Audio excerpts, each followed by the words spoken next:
Om Shanti. Good morning आप सभी महान से महान दिव्य आत्माओं को। तो आइए प्यारे बहनों और भाइयों, आज बाबा की मीठी मुरली का सार सुनते हैं। 23 अगस्त 2022। मीठे बच्चे, यह पुराना घर छोड़ बाप के साथ चलना है, इसलिए इस घर से यानी शरीर से ममत्व मिटाते जाओ, अपने को आत्मा निश्चय करो। बाबा का पहला और आखिरी जो शिक्षा का सार है, अपने को आत्मिक स्थिति में स्थित करके इस पूरे जीवन रूपी सफर को तय करना। मीठे बच्चे, अब यह पुराना शरीर छोड़ बाप के साथ चलना है, इसलिए इस घर से यानी शरीर से ममत्व मिटाते जाओ, अपने को आत्मा समझो। ये बाबा की विशेष आज्ञा है, विशेष रत्नों के लिए, जो विशेष बनना चाहते हैं उनके लिए। देही अभिमानी बच्चों के मुख से कौन से शब्द नहीं निकलेंगे। बाबा कहते, मेरे मन को शांति कैसे मिले, कैसे मिले। ये बाबा के देही अभिमानी बच्चे नहीं कह सकते। ये शब्द देही अभिमानी बच्चों के मुख से नहीं निकल सकते। देह अभिमान वाले ही ये शब्द बोलते हैं, क्योंकि उन्हें आत्मा का ज्ञान नहीं। तुम जानते हो आत्मा का स्वधर्म शांति है। मन के शांति की बच्चे बात नहीं। आत्मा अपने स्वधर्म में टिक जाए तो मन स्वतः ही शांत हो जाता है। आत्मा सो परमात्मा कहने वाले इस बात को कभी भी समझ नहीं सकते। कैसे समझेंगे? वो गुड़ और गोधनी एक में मिला के, जबकि दोनों अलग अलग चीजें हैं, अलग अलग वैल्यू है, अलग अलग सत्ताएं हैं, अजर अमर अविनाशी सत्ताएं हैं। आप उनको मिक्स करके जीवन में महसूस तो क्या करना चल रहे हो, यूं ही तो नहीं आप ले सकते। मन की शांति, जीवन का वो सच्चा परमानंद आपसे बहुत दूर रहेगा। बाबा कहते, आत्मा सो परमात्मा कहने वाले इस बात को नहीं समझ सकते। गीत, मरना तेरी गली में, जीना तेरी गली में, है ना। हसरतें जो चाहते हैं वो भी बाबा के ऊपर न्योछावर करना। ओम शांति। बच्चे यहाँ जानते हैं हम जीते जी शरीर से अलग हैं और अपने परम पिता परमात्मा के साथ उनके धाम जाने वाले हैं। अरे ये बच्चे बच्चे कौन कहता है? परम पिता परमात्मा जिसको सारी सृष्टि के भगत अपने अपने रूप से याद करते रहते हैं, उनको बच्चे अपना शरीर तो है नहीं। हमारे और उनमें भी एक फर्क है। हम आते हैं इस शरीर रूपी घर में, अनेक माना 84-83 घर बदलते हैं, है ना, शुरू से जो आते हैं। लेकिन बाबा के पास अपना कोई घर यानी शरीर है नहीं, लोन पर लेते हैं। हमको भी यह छोड़ना है और जिसका घर है उनको भी ये छोड़ना है। बाबा ने कहा, शिव बाबा ने कहा, मुझे भी शरीर से बाहर जाना है, और जिस आत्मा का ये शरीर है, ब्रह्मा बाबा की आत्मा का, उसको भी ये शरीर छोड़ना है। वैसे तुम बच्चों का भी ये पुराना घर है, छोड़ना है ना बच्चे। मेरे साथ घर चलना है, इसलिए अभ्यास करो जीते जी मरने का।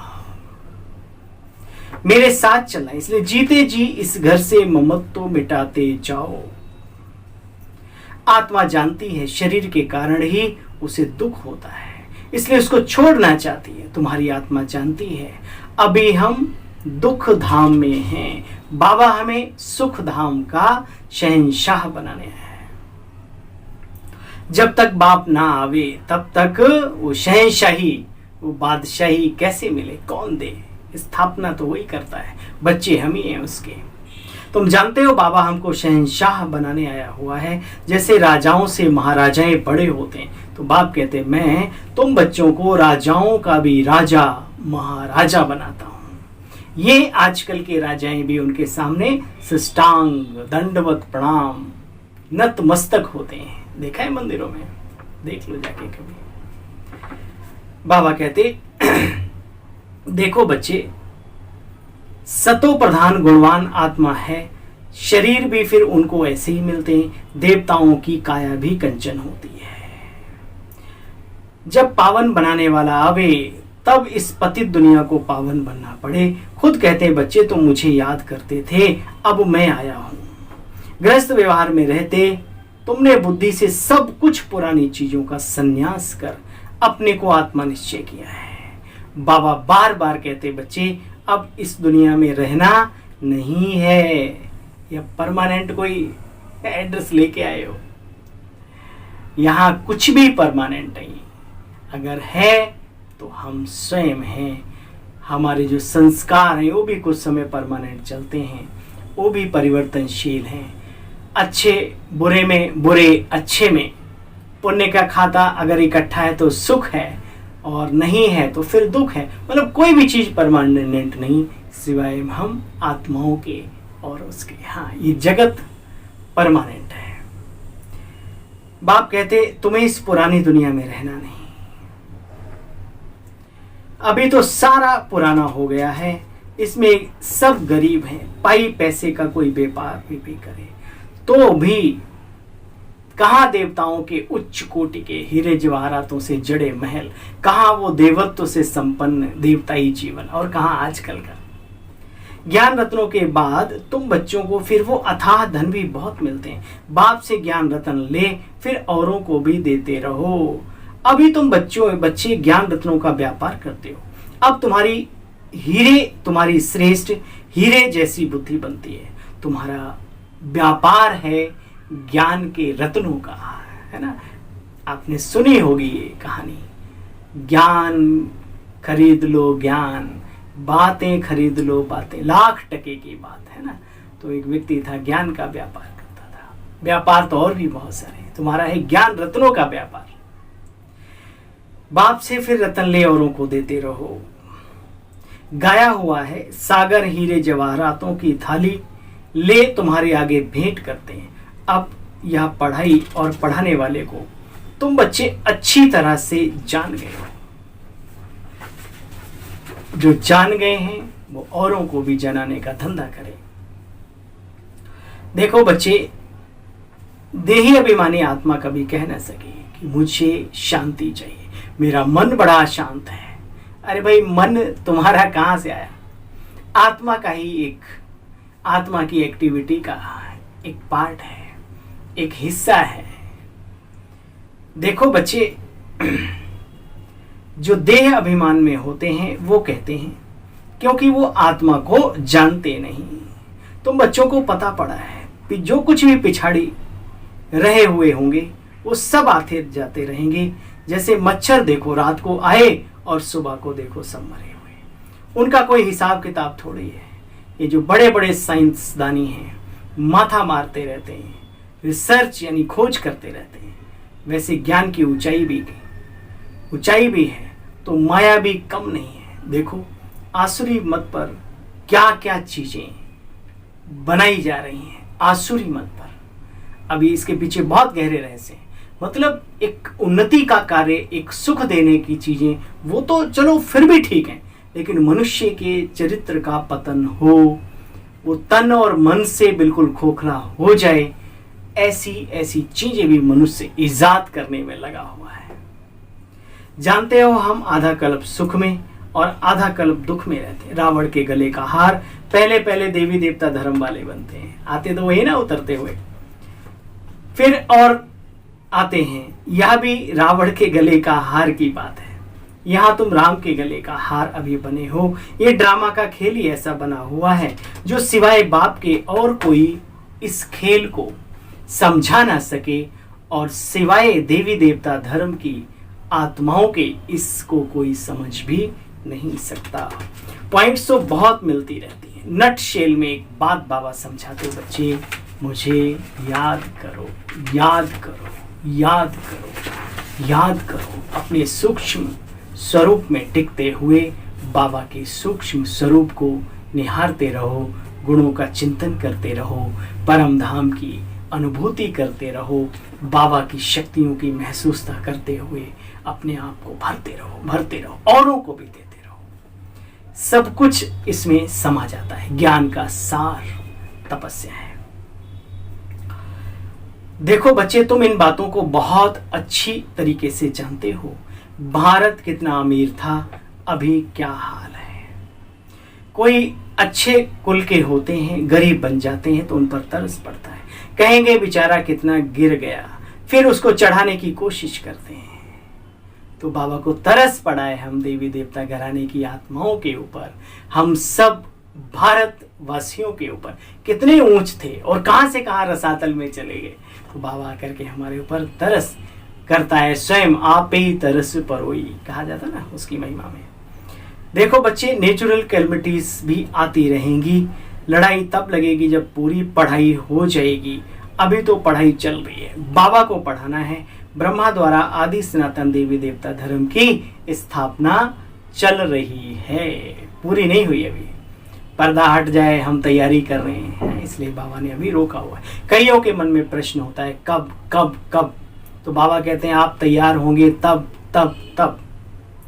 अच्छा, मीठे मीठे स्किल्दे बच्चों प्रति माता पिता बाप दादा का याद प्यार और गुड मॉर्निंग। रूहानी बाप की रूहानी बच्चों को नमस्ते। हम सब रूहानी बच्चों की मीठे बाप दादा आपको भी नमस्ते नमस्ते नमस्ते। दिल कहे बाबा तेरा शुक्रिया, अनगिनत बार शुक्रिया। आइए, सार का भी सार। अभी ज्ञान रत्नों का धंधा करना है। रूप बसंत बन पढ़ाई पढ़नी है, और जो पढ़ी हुई है, जो समझ आपके अंदर आई है, वो दूसरों को भी देनी है, अर्थात पढ़ानी भी है। पढ़ाई पढ़नी और पढ़ानी है। बाप के साथ वापस जाना है, इसलिए पवित्र बनना है। अशरीरी बन बाप की याद में साइलेंस में रहे, याद में रहे। साइलेंस बल से साइंस पर विजय पानी है। साइंस पर विजय पाने का मतलब क्या है? जो साइंस के साधन जिनके द्वारा व्यक्ति आज वशीभूत अपने आप को गुलाम बना बैठा है, बाबा कहते हैं उस गुलामी पर विजय प्राप्त करो बाबा की याद से। अशरीरी मन बाप की याद में रहे। वरदान,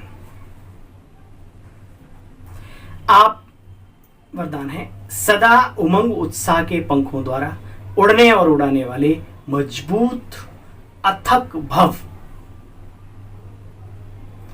मंजिल को वही पाता है। भल धीरे धीरे चले, लेकिन रुके नहीं, मुड़े नहीं। सदा उमंग उत्साह के पंखों द्वारा उड़ने और उड़ाने वाले मजबूत और अथक भव। इस सफर को पूरा करने के लिए बाबा ने आज क्या डिटेल में कहा वो सुनो। आप आत्माएं अनेक आत्माओं को उड़ाने के निमित्त हो, इसलिए सदा उमंग उत्साह के पंख मजबूत हो। सदा इसी स्मृति में रहो कि हम ब्राह्मण बीके अर्थात विश्व कल्याण के जवाबदार हैं। तो आलस्य और अलबेलापन स्वतः ही समाप्त हो जाएगा। बच्चे कभी थकेंगे नहीं। जिनमें उमंग उत्साह होता है वे अथक होते हैं।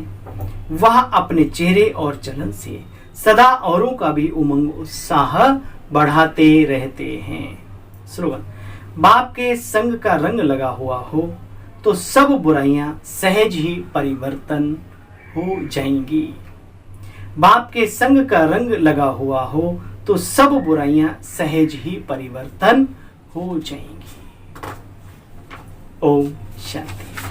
अर्थात ईश्वरीय रंग में सारे रंग बुराइयों के फीके हो जाते हैं। इसलिए बाबा के संग का रंग लगाओ नित्य, रोज, हर पल, हर घड़ी। ओम शांति। पुनः आप अपने इस भाई की स्वीकार करें और बाबा की मुरली का, मीठी मुरली का, मधुर मुरली का सार सुनते हैं तो सुनते सुनते आनंद की अनुभूति भी करें, साथ साथ धारणाओं में भी अपनाने का पूरा प्रयास करें और औरों को भी ये बातें सिखाएं, ताकि ज्ञान और योग में हर बाबा का बच्चा मजबूत बने, योग्य बने, योगी बने। अच्छा।